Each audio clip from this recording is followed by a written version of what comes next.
Sasa kutoka mwaka 2025 ilikuwa ni bilioni 208 ikaenda mpaka bilioni 259, imekuwa kwa 24%. Alafu sasa ile faida baada ya kodi inakuja mwaka 2025 ilikuwa ni bilioni 90, mwaka huu imefika bilioni 107, imevuka wao walichokuwa wanataka ambacho ni bilioni kamili, imekuwa kwa 18%. Na earnings per share nimeielezea sana kwenye session zingine.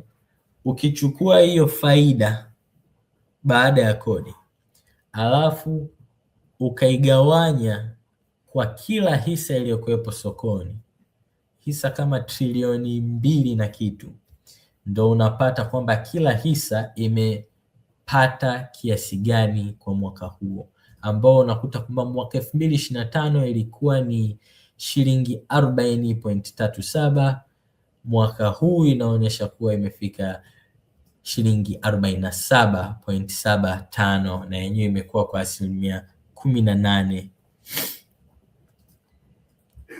Ukiangalia hapo kwa haraka unaona kwamba wameweza kusave gharama za bilioni 92.2 kwa ajili ya kuboresha jinsi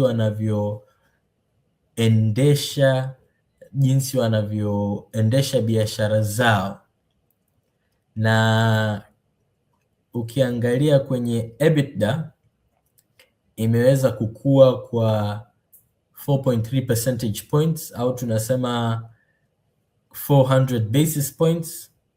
Ilikuwa kama EBITDA margin ilikuwa kama 32%, imeenda mpaka 36.4%, ndo hiyo ukuaji wa 38% tuliokuwa tunaongelea. Alafu mengine unayoona hapo ni kwamba imeweza kuongeza mapato kwenye M-Pesa na kwenye data, imeweza kufanya digitization ya airtime distribution, na pia wameweza kupunguza kidogo mambo ya tower lease na maintenance. Kwa hiyo wameweza kuhakikisha ufanisi wa hayo mambo yameimprove.